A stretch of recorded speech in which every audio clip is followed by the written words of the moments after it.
नमस्कार भक्तजनों, इस वीडियो में सुनेंगे माघ मास महात्म कथा का 28वां अध्याय।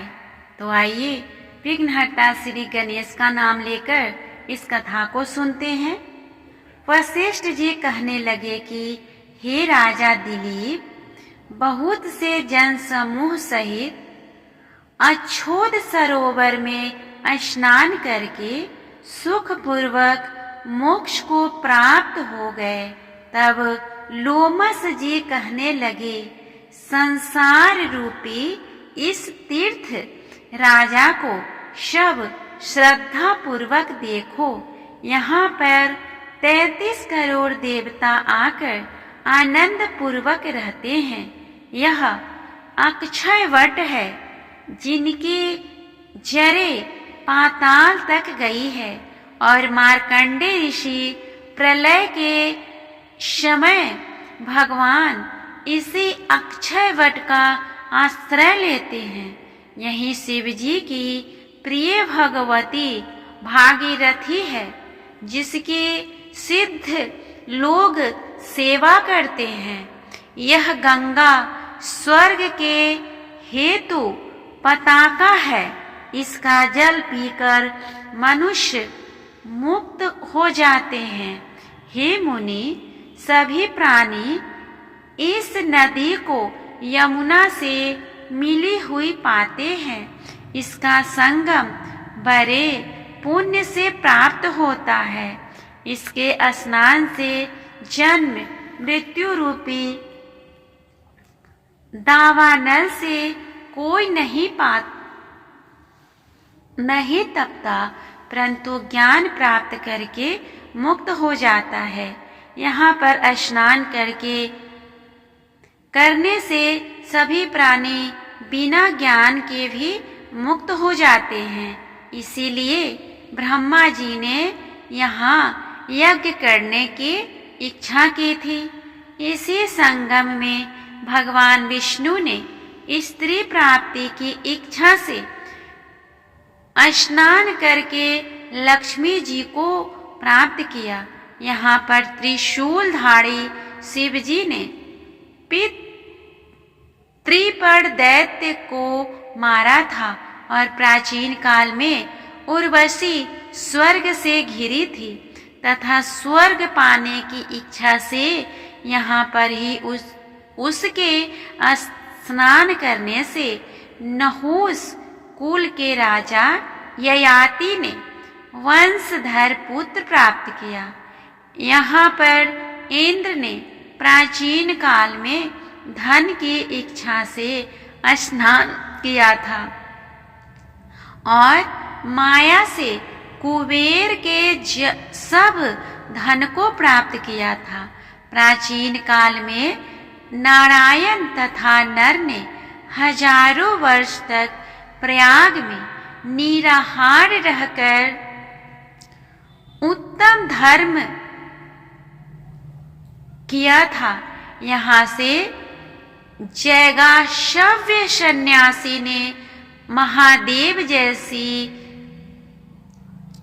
शक्ति वाले से विजय पाई थी तथा अनिमा आदि योग के अति दुर्लभ ऐश्वर्य प्राप्त किए थे। इसी क्षेत्र में तपस्या करके श्री भारद्वाज सप्त ऋषियों में सम्मिलित हुए, जिन्होंने भी यहाँ स्नान किया। सबको स्वर्ग की प्राप्ति हुई।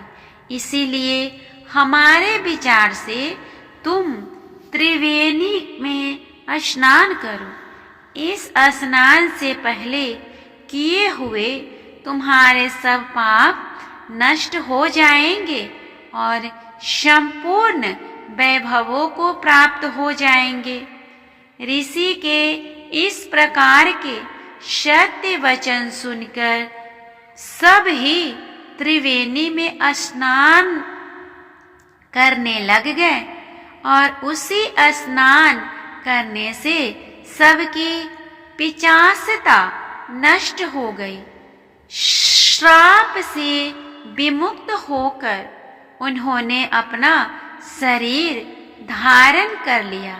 वेद निधि ने अपनी संतान को देखकर प्रसन्नचित्त होकर लोमस जी को संतुष्ट किया और कहा कि आपके अनुग्रह से ही श्राप से विमुक्त हुए। अब आप इन बालकों के योग्य धर्म को कहिए। लोमस जी ने कहा कि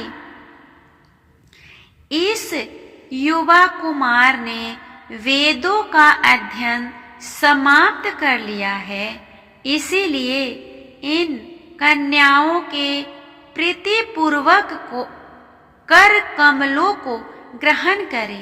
तब लोमस जी तथा अपने पिताजी की आज्ञा से इस ब्रह्मचारी ने 5 कन्याओं से विवाह किया। इन कन्याओं के सब मनोरथ पूर्ण हुए।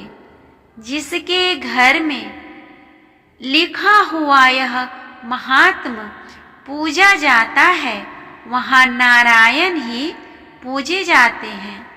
पुष्कर तीर्थ में, प्रयाग में, गंगा सागर में, देवालय में, कुरुक्षेत्र में तथा विशेष करके काशी में इसका पाठ अवश्य ही करना चाहिए।